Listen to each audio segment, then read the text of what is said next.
paniculatum has never been made, at least on a commercial level, or at the level that we're attempting to do it now. And we've been very, very successful because of Thomas and because of Doterra's involvement. They'll drop into this funnel here and down into the tank.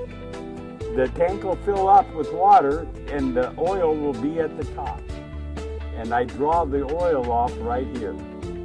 It was very difficult because everybody in the world was saying, well, it's just another species, it's this, it's that.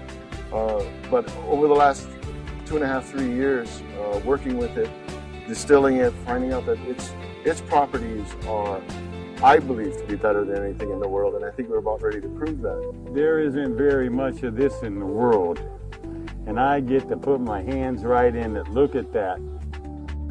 This holds 700 pounds of sandalwood chip. The lid will be on it after we finish filling it.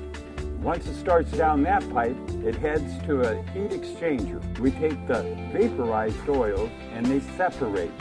I think what Thomas has been able to accomplish here is, it's just unbelievable with the little resources, human resources he has, which is mainly himself, to be able to put together a system that's cranking out the incredible quality and yield of oil is mind-boggling to me. I've seen a lot of distillation setups, and this one is really top-notch. The paniculatum so far that I've seen is actually higher in the total xanthol content when you combine all those xanthols.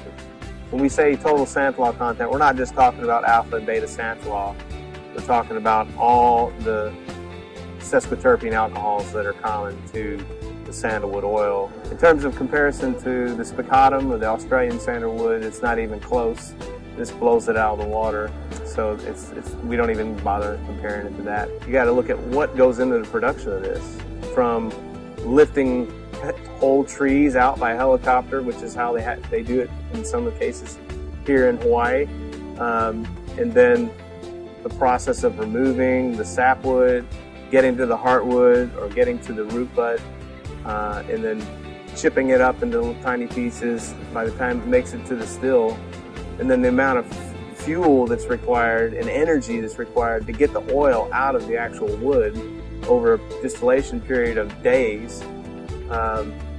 You can understand why it's so valuable. This represents, in this bottle, in terms of once it's bottled in small bottles, this represents $14,000. When you think about that, it's quite amazing.